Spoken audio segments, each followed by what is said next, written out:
Question 11. Here we want to present a graph which best illustrates the total number of movies in each movie type in each studio. Highlight the cell where you would like to see the pivot table. In this example, we have selected cell A6 on sheet bonus 3. Next, select the Insert tab from the toolbar at the top of the screen and select Pivot Table from the menu. A Create Pivot Table window should appear. Select the range of data for the pivot table and click on the OK button. In this example, we have chosen cells A1 to G27 in the sheet Magic Formula 1. Your pivot table should now appear as this here.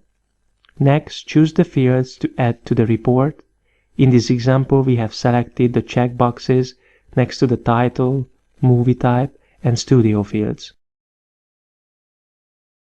Drag them into the sections you want them to be displayed. Again, if you want the title in A6 to show as studio/movies instead of row labels, you can do this by selecting cell A6 and type in studio/movies. It can be hard to see the big picture when you have a data in a huge pivot table or when you have a lot of complex worksheet data that includes text and numbers with column headings like this.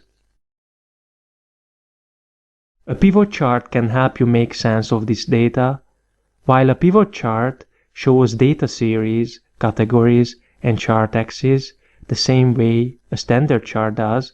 It also gives you interactive filtering controls right on the chart, so you can quickly analyze a subset of your data. For worksheet data, you can create a pivot chart without creating a pivot table first. You can even create a pivot chart that is recommended for your data. Excel will then automatically create a coupled pivot table. Here's how. Click anywhere in the data. On the Insert tab, in the Charts group, pick Recommended Charts. Alternatively, you can also insert it by clicking anywhere in the pivot table to show the pivot table tools on the ribbon. Click Analyze and choose Pivot Chart. In the Insert Chart dialog box, click the chart type and the chart subtype you want. You can use any chart type except an XY scatter, bubble, or stock chart. So on the Recommended Charts tab, pick any chart. A preview of your pivot chart appears when you move your mouse over a chart type. Once you find the pivot chart you like, click OK. In the pivot chart that appears, click any interactive control and then pick the sort or filtering options you want. Now I will show you how we can clean this up, because this default chart could look better. First, you can hide all these field buttons. Field buttons allow you to apply filters, but we don't really need them for our dashboard, so I will hide those. We can also reverse the order of our name on the chart to match the order displayed on our pivot table. I will right-click, choose Format Axis, and I will choose Categories in reverse order.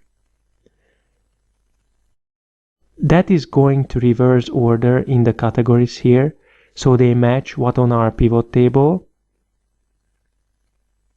You can close the Format Axis here on the right. The other thing I will do, I will want to get rid of these labels here. I'm going to left-click and hit the Delete key on the keyboard. I also want to get rid of the total, so click that and delete. And I want to delete these vertical lines, so I will get rid of those as well. Click and delete. Also, I would like to add some labels here. In Excel 2013, you can click on this plus button on the right hand side, go to Data Labels. That will add our data labels. I want to make this plot area a bit smaller so the data label doesn't overlap the bar, and I also want to make these bars wider. To do that, I will right-click on a bar, press Format Data Point, and I'm going to decrease the gap width. As you can see, it makes the bars bigger and the gap smaller. I'm going to add the title here. As you can see, with a few clicks, we have this great looking chart that allow us to visually see our total number of movies in each movie type in each studio. This is the power of PivotTable, and it's very easy to use and very powerful. PivotTable allows you to quickly summarize and visualize your information.